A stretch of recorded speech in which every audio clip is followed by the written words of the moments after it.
Gautam Buddha story.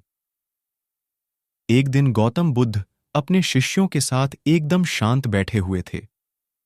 उन्हें इस प्रकार बैठे हुए देख शिष्य चिंतित हुए कि कहीं वह अस्वस्थ तो नहीं है। एक शिष्य ने उनसे पूछा कि आज वह मौन क्यों बैठे हैं? क्या शिष्यों से कोई गलती हो गई है? इसी बीच एक अन्य शिष्य ने पूछा कि क्या वह अस्वस्थ हैं? पर बुद्ध मौन रहे। तभी कुछ दूर खड़ा व्यक्ति जोर से चिल्लाया, आज मुझे सभा में बैठने की अनुमति क्यों नहीं दी गई है? बुद्ध आंखें बंद करके ध्यानमग्न हो गए।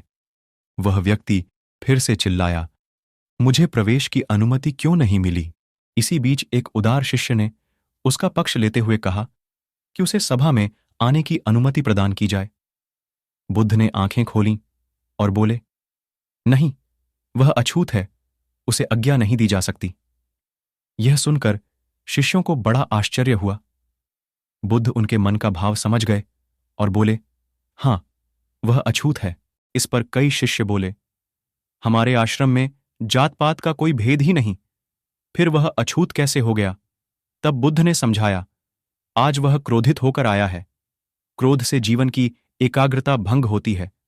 क्रोधी व्यक्ति प्राय मानसिक हिंसा कर बैठता है, इसलिए जब तक वह क्रोध में रहता है तब तक अछूत होता है। इसलिए उसे कुछ समय एकांत में खड़े रहना चाहिए। क्रोधित शिष्य भी बुद्ध की बातें सुन रहा था। पश्चाताप की अग्नि में तप कर वह समझ चुका था कि अहिंसा ही मनुष्य का महान कर्तव्य व परम धर्म है। वह बुद्ध के चरणों में गिर पड़ा और कभी क्रोध न करने का प्रण लिया। शिक्षा। आशय यह है कि क्रोध के कारण व्यक्ति अनर्थ कर बैठता है और पश्चाताप उसे बाद में होता है, जिसका कोई लाभ नहीं मिलता। इसलिए हमें क्रोध नहीं करना चाहिए। असल मायने में क्रोधित व्यक्ति अछूत हो जाता है और उसे अकेला छोड़ देना चाहिए। क्रोध करने से तन, मन और धन तीनों की हानि होती है। क्रोध से ज्यादा हानिकारक कोई और वस्तु नहीं है।